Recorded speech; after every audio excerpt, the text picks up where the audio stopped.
Arjun global studies पढ़ाने वाले सभी स्टूडेंटों को जय हिंद।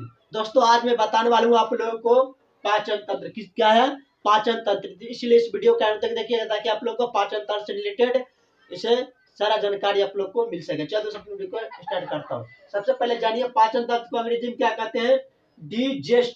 Digestive system. तो पाचन तंत्र किसे कहते हैं? पाचन तंत्र का मतलब होता है जो हमारे भोजन को, हम लोग जो भोजन करते हैं उसे जो पचाने में जो सहायता करते हैं उसे क्या कहते हैं? पाचन तंत्र। और पाचन का मतलब क्या होता है? पाचन का मतलब होता है, पाचन एक प्रकार का क्रिया होता है। पाचन क्या होता है? एक प्रकार की क्रिया होता है जिसमें जटिल पदार्थों को सरल पदार्थ में बदल देना ही पाचन कहलाता है। उसके बाद जानिए, उसके बाद आहार नाल किसे कहते हैं? आहार नाल का मतलब वही होता है पाचन तंत्र में जो सहायता करते हैं, यानी कि पाचन तंत्र जो होता है वही आहार नाल कहलाते हैं। समझ गए ना? हमारे भोजन में जो, हमारे भोजन को जो पचाने में जो सहायता करते हैं उसी को पाचन तंत्र कहते हैं। और पाचन तंत्र ये सिस्टम हो जाते हैं, लेकिन ये पाचन तंत्र पूरे सिस्टम हो जाते हैं। लेकिन आहार नाल क्या होता है? आहार नाल में क्या होता है? जो भोजन को पचाने में जो सहायता करता है वो एक प्रकार का पूरा सिस्टम तो है ही, लेकिन इसमें जो क्या है, आहार नाल में पचाने, भोजन को पचाने का जो सिस्टम होता है, ग्रंथि होता है, उसे हम आहार नाल कहते हैं। जो मैं एक एक करके बताएंगे आहार नाल से क्या होता है, उसे पाचन तंत्र समझिए। अगर हम अलग अलग बात करें तो अलग अलग पाचन तंत्र को अलग अलग बात कर तो उसे ग्रंथि कहते हैं। क्या कहते हैं? उसे ग्रंथि कहते हैं। और उससे तैयार क्या होता है? पाचक रस। क्या होता है? उससे पाचक रस तैयार होता है जिससे हमारे शरीर को ज्यादा विकास करने में सहायता होता है। चलिए हम बात करते हैं। सबसे पहले जानिए हमें भोजन क्यों जरूरी है। भोजन क्यों जरूरी है? भोजन इसलिए हमें जरूरी है क्योंकि भोजन से हमें एनर्जी मिलती है, ऊर्जा मिलती है। और वो ऊर्जा किसके लिए सबसे ज्यादा जरूरी है? क्योंकि हमारा शरीर जो है कोशिकाओं से बना होता है। क्या होता है? कोशिकाओं से बना होता है। तो कोशिकाओं के लिए बड़े बड़े जैसे भोजन में रोटी चावल को जरूरत तो पड़ता है। मतलब कहने के तात्पर्य वो डायरेक्ट उसको रोटी चावल नहीं चाहिए, उसको छोटा छोटा, क्योंकि ये जो शरीर का जो कण है हमारे कोशिकाओं से बना है, तो कोशिकाओं को विकास करने के लिए तो भोजनों को भी छोटा छोटा करना पड़ता है। ये नहीं जो डायरेक्ट दे सकते हैं। तो भोजनों को छोटा छोटा करना पड़ता है जिससे एनर्जी मिलती है। किसको? हमारे शरीर को। हमारे शरीर का मतलब किसको? कोशिकाओं को एनर्जी मिलती है। इसीलिए भोजनों को क्या करते हैं? छोटी छोटी कणों में उसको डिवाइड करते हैं, बांटते हैं। तो कौन डिवाइड करते हैं? आहार नाल। आहार नाल का मतलब जो पाचन तंत्र, इसमें जो होता है आहार नाल होता है, वो हमारी भोजनों को जो क्या करता है छोटे छोटे चीजों में बांट देता है। समझ गए ना? छोटे छोटी चीजों में बांट देते हैं जिसके कारण हमारा भोजन आसानी से उसको ग्रहण करते हैं और साथ ही साथ एनर्जी प्राप्त करते हैं। चलिए हम एक एक करके आप लोग को बताते हैं। जैसे कि चित्र में आप देख सकते हैं कि मैंने आप लोग को पाचन तंत्र के बारे में यहाँ पर बहुत सारा यहाँ पर चित्र बना दिया गया और एक एक करके समझते हैं। सबसे पहले यहाँ चलिए, ये जो बगल में आप देख रहे हैं इसे मुख गुहा कहते हैं। क्या कहते हैं? मुख गुहा। और ये आहार नाल का पहला भाग होता है। आहार नाल, जो आहार नाल समझ गए, जो हमें भोजन पचाने में सहायता करता है। तो सबसे पहला आता है आहार नाल का, वह था मुख गुहा। क्या आता है? मुख गुहा। तो मुख गुहा एक ऐसा आहार नाल का भाग है पहला, जिसमें क्या होता है, ये ऊपरी जबड़ा, ये देख रहे हैं मुख का शरीर के ऊपरी जबड़ा मुख गुहा के अंतर्गत आता है। ये ऊपरी जबड़ा यही वाला, और निचली जबड़ा, ऊपरी जबड़ा, निचली जबड़ा, दांत और जीभ, इसके अंदर जो भी आता है ये क्या आता है? ये मुख गुहा। मुख के अंदर जो भी चीज आता है मुख के अंदर, वो मुख गुहा होता है। समझ गए? उसे मुख गुहा कहते हैं। तो मुख गुहा के अंदर क्या चीज आता है? दांत और जीभ आता है, मसूड़ा, इसमें सारा चीज आता है। मुख गुहा के बारे में डिटेल्स हम आगे जानकारी प्राप्त करेंगे। तो समझिए मुख गुहा क्या होता है। मुख गुहा के बाद बगल में आपको मिलेगा लार ग्रंथि। क्या होता है? लार ग्रंथि जो 3 प्रकार का होता है वो भी बताएंगे बाद में। लार ग्रंथि 3 प्रकार का होता है। जब हम भोजन करते हैं ना, तो भोजन करने के साथ साथ उसमें 2 प्रकार की क्रिया होता है। एक रासायनिक क्रिया होता है, एक भौतिक क्रिया होता है। तो रासायनिक और भौतिक क्रिया में हमें क्या ज्यादातर कार्य करता है? लार ग्रंथि। क्या सहायता करता है? लार ग्रंथि। जब हम भोजन करते हैं तो उसमें भोजन में क्या करते हैं? तो रासायनिक, पहले भौतिक क्रिया कहते हैं। भौतिक क्रिया जिससे हम रोटी जब चावल खाते हैं तो उस पदार्थ को हम दांत से करते हैं, लेकिन वो टुकड़ा तो हो जाते हैं। रोटी क्या होता है? टुकड़ा तो हो जाते हैं, लेकिन उसको मुलायम करने के लिए उसमें जो लार जो होता है, लार जो होता है वो रासायनिक प्रतिक्रिया होता है। जो लार हमें रासायनिक प्रतिक्रिया के द्वारा भोजनों को मुलायम कर देता है। क्या करता है? मुलायम कर देता है। इसीलिए बताया जाता है तो मुख में रासायनिक और भौतिक क्रिया दोनों क्रिया होता है। रासायनिक और भौतिक दोनों क्रिया होता है मुख में, क्योंकि जब भोजन करते हैं तो भोजन के साथ साथ तो इस प्रकार का करते रहते हैं कि ना, भोजन में खूब दबा दबा कर काटते रहते हैं भोजन। तो ये तो भौतिक क्रिया होता है। और उसमें जो लार जो आते हैं, लार जो बनता है उसी को हम कहते हैं रासायनिक क्रिया। इसलिए भौतिक क्रिया रासायनिक क्रिया इस मुख गुहा के अंतर्गत बनता है, समझ गए। उसके बाद आते हैं गृहणी, क्या आते हैं, उसके बाद आते हैं गृहणी।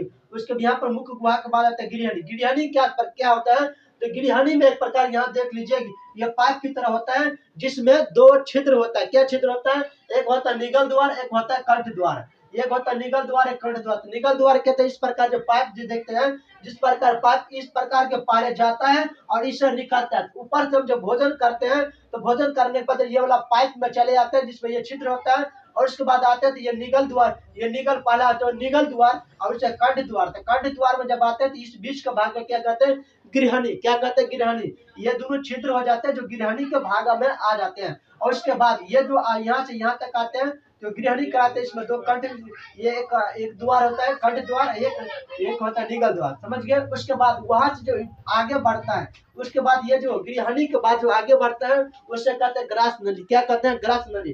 क्योंकि ये गृहणी के साइड में दोनों एक दूसरे से चिपका रहता है, मतलब एक दूसरे ज्वाइंट रहता है, गृहणी से ज्वाइंट रहता है ग्रास नली। क्या होता है, ग्रास नली।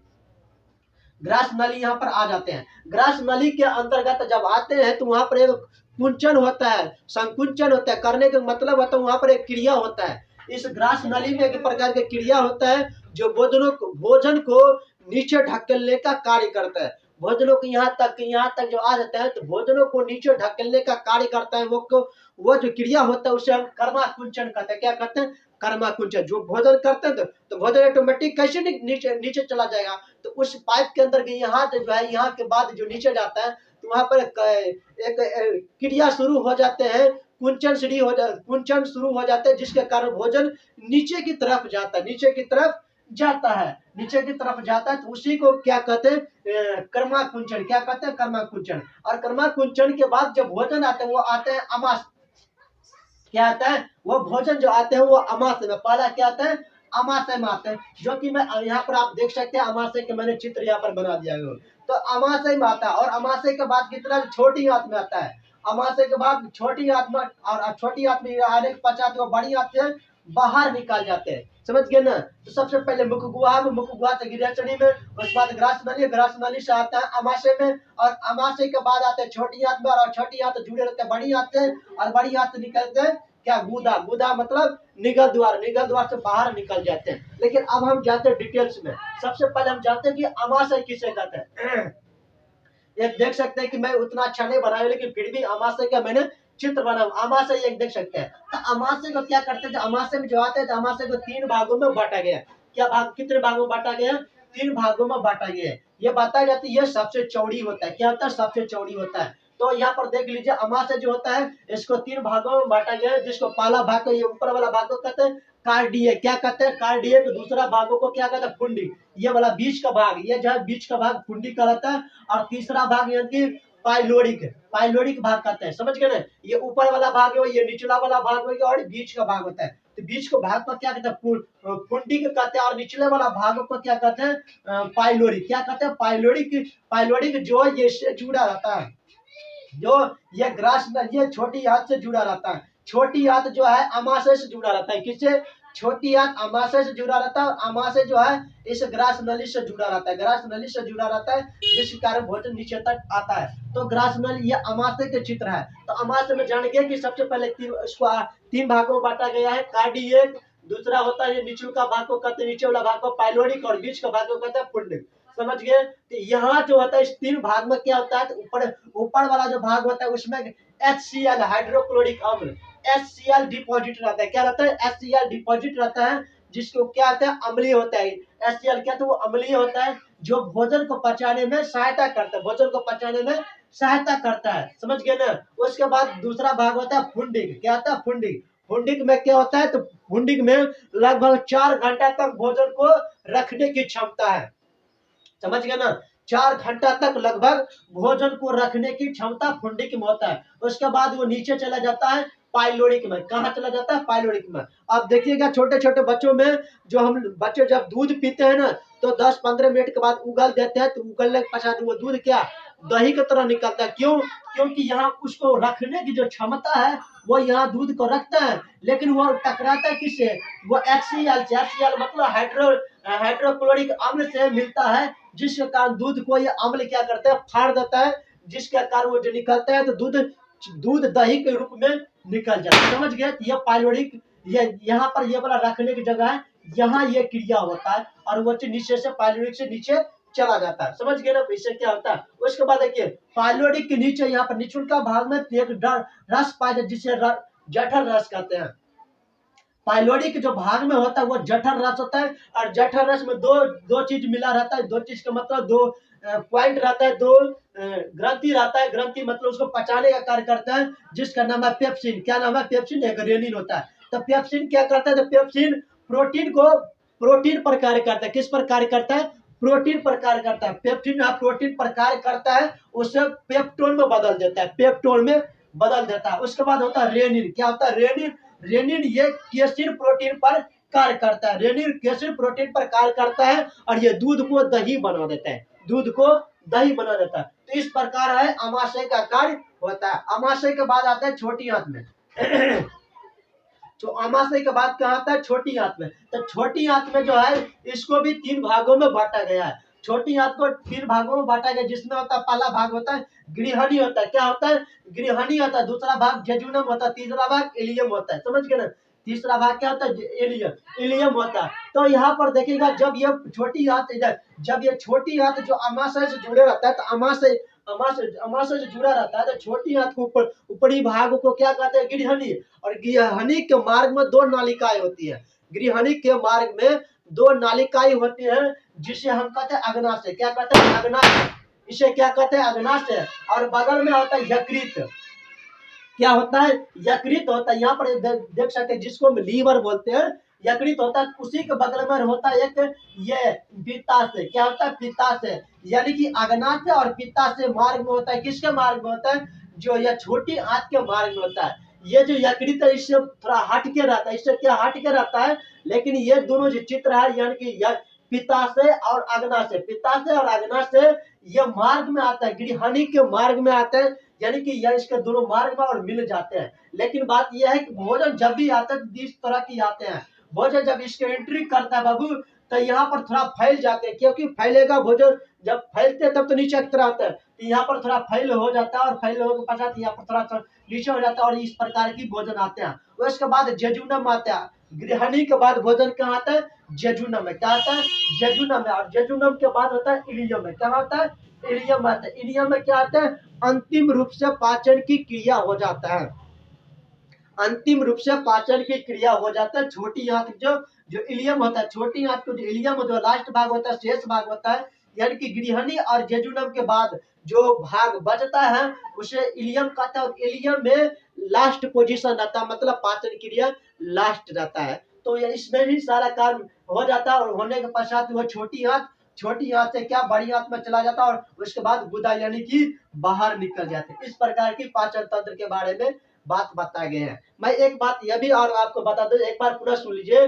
जब हम भोजन करते हैं तो भोजन में पूरा काम, आधा का काम क्या होता है? इसमें लार जो मिल जाते हैं उसमें भोजनों को मुलायम कर देता है, और मुलायम करने के पश्चात वह गृहस्थनी से मिलता है। और गृहस्थनी के बाद यहाँ पर कंठ द्वार में जो देख रहे हैं, ये कंठ द्वार में देखते हैं, जब भोजन जब नीचे चले जाते हैं तो ये वाला कंठ द्वार में ये बंद हो जाता है। जब हम लोग भोजन करते हैं, भोजन करने के पश्चात ये कंठ द्वार में जो इसे कंठ द्वार कहते हैं, और भोजन जब ग्रास नली में चला जाता है तो ये वाला छिद्र क्या होता है? बंद हो जाता है, जिसके कारण वो श्वास नली में नहीं जा पाता, भोजन श्वास नली में नहीं जा पाता। और उसके बाद धीरे धीरे चलाता है, और ग्रास नली से आता है अमाशय में, और अमाशय में आता है छोटी आंत में, और छोटी आंत से चला जाता है बड़ी आंत में, और बड़ी आंत से चला जाता है बाहर निकल जाता है। इस प्रकार की हमारे अंदर, शरीर के अंदर पाचन क्रिया होता है। तो समझ गए पाचन क्रिया के बारे में। एक बात और बता देता हूँ, इलियम का जो लंबाई होता है, इलियम नहीं बल्कि छोटी आंत का जो लंबाई होता है वह 6 मीटर का होता है। बताते हैं कि 6 से 7 मीटर होता है, लेकिन 6 मीटर होता है। विशेषता 6 मीटर का होता है। उसकी चौड़ाई होता है 2.5, यानी कि अढ़ाई सेंटीमीटर होता है। ये क्या था? ये 6 मीटर का, इसकी लंबाई क्या था? 6 मीटर का। यानी कि छोटी आंत का जो लंबाई होता है वो 6 मीटर का होता है, और इसकी जो चौड़ाई होता है 2.5 सेंटीमीटर का होता है। तो इस प्रकार ये छोटी आंत के बारे में बात बताया गया है। तो उम्मीद है कि ये वीडियो आप लोगों को अच्छा लगा होगा। यदि अच्छा लगा तो प्लीज चैनल को सब्सक्राइब कर दीजिएगा, साथ साथ बेल बटन को दबा दीजिएगा, क्योंकि मैं 10th क्लास से रिलेटेड हमेशा वीडियो बनाता रहता हूँ। फिर मिलते हैं अगले वीडियो में। तत्काल जय जवान, वंदे मातरम।